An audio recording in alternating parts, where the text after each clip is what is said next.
Hi, Monica Fraser, pregnantvisionaries.com. So, welcome back to the pregnancy phase. You've conceived your vision. Congratulations. So, it could be said that you are expecting. But what happens when expecting turns into expectation? And how does expectation really impede the growth of you and your vision? I listened to an audio that was really inspiring. It was an audio from Joan Borizenko, and she talks about the tendency for visionaries to fall into what is known as the gap. Now, the gap is that space, that wormhole that is in between your ideal and the reality of where you are. Now, she lists out about 8 or 9 warning signs that you've fallen into the gap, and they range from working too hard, not wanting to take a break, all the way to the extreme of total emotional, mental, physical collapse, fatigue, and burnout.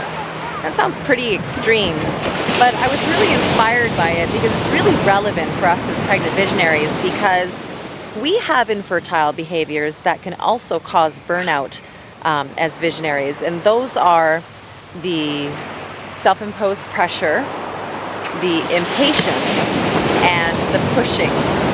And when we fall into these behaviors, we have the risk of falling into the gap, not only to possibly miscarry or slow the growth of our vision, but actually to fall into the gap.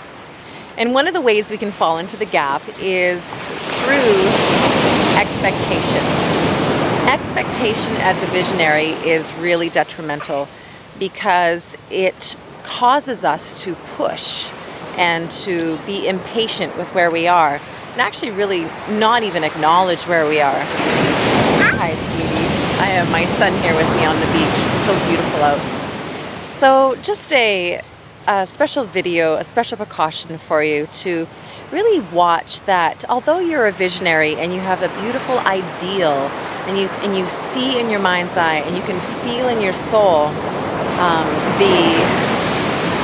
the size of your vision, be careful that you're not attaching expectation to how you grow your vision, because this expectation is what puts us into these infertile behaviors that actually have the opposite effect with our vision. They can actually slow the growth of our vision. I want to thank you for being a pregnant visionary and for journeying with me on this beautiful process. Until next time, here's to your vision.